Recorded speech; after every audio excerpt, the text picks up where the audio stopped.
দর্শক, আরেকটা মন খারাপের রাত, আবার ক্রিকেট অন্ধকারে। বাংলাদেশে ক্রিকেট একটু একটু করে তলানিতে ডুবে যাচ্ছে, অতল সমুদ্রে ডুবে যাচ্ছে। আরব আমিরাতের বিপক্ষে বাংলাদেশ দল আজকে হেরেছে। 2 ম্যাচের টি-20 সিরিজটা আজকে রূপ নিয়েছে 3 ম্যাচের টি-20 সিরিজে। আজকে দ্বিতীয় ম্যাচ ছিল, সেই ম্যাচে বাংলাদেশের ব্যাটসম্যানরা যথেষ্ট রান করেছে। 205 রান তারা স্কোরবোর্ডে সংগ্রহ করেছিল। তারপরেও যদি শেষ ওভারটায় একটু ভালো ব্যাটিং করতে পারতো, অন্তত আরো 10টা রান যোগ হতো। ধরলাম তারপরেও যেই রানটা বাংলাদেশের ব্যাটসম্যানরা করেছে 205 রান, সেটা কিন্তু ম্যাচ জয়ের জন্য যথেষ্ট। হ্যাঁ, আরব আমিরাতের শারজার উইকেটটা খুবই ভালো ব্যাটিং উইকেট, কিন্তু বাংলাদেশের বলাররা আজকে যেভাবে বোলিং করেছেন, বাংলাদেশে কোনো বলারকে আজকে ফোকাস মনে হয়নি।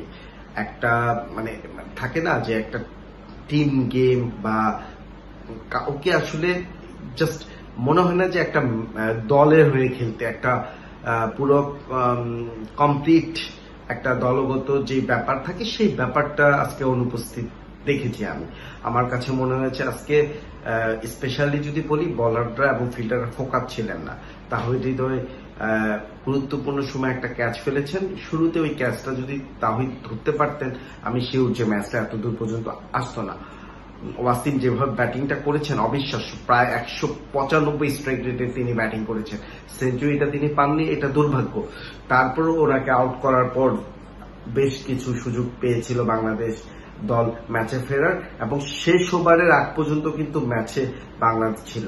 19তম ওভারে শরীফুল ইসলাম মানে এত ম্যাচ খেলেছেন, এত এক্সপিরিয়েন্স গেদার করেছেন, কি অভিজ্ঞতার প্রতিফলন ঘটালেন।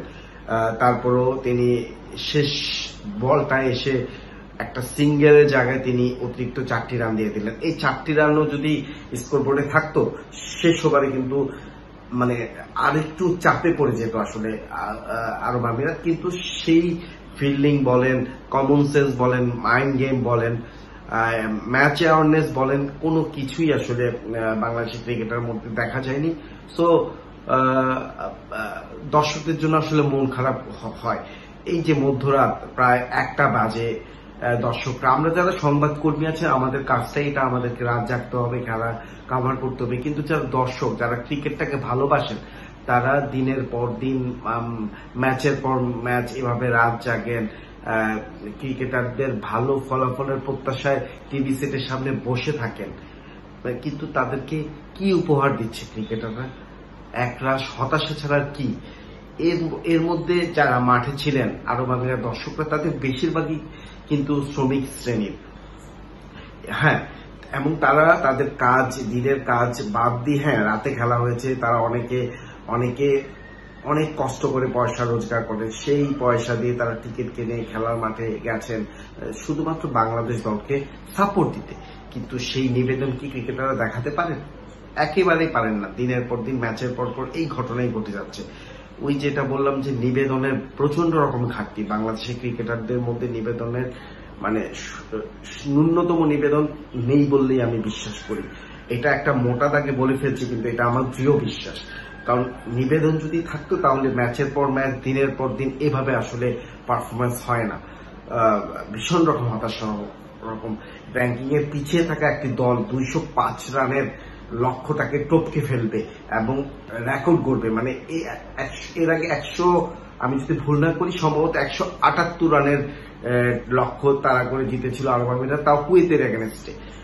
টেস্ট খেলুড়ে দলের বিপক্ষে 200-র উপরে রান চেস করে জেতা, এটা ডেফিনেটলি অবিশ্বাস্য।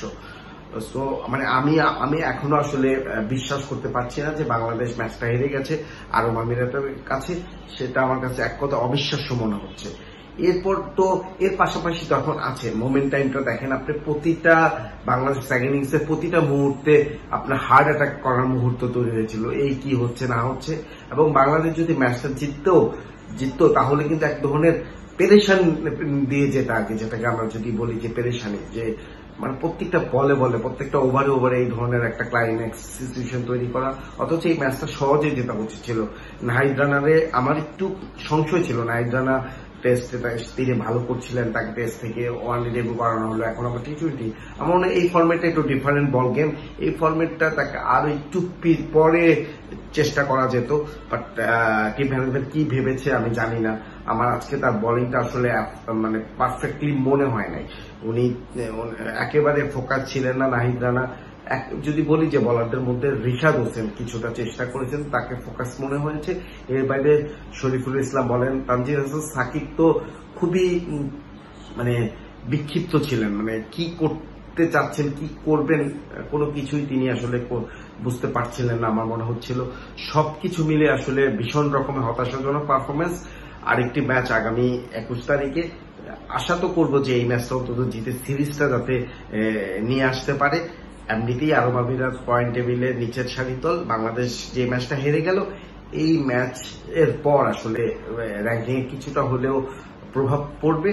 তো আশা করব যে অন্তত 21 তারিখে যে ম্যাচটা আছে সেটা জিতে বাংলাদেশ দল পাকিস্তানে যাবে। পাকিস্তানে 5টা ম্যাচ খেলতে হবে।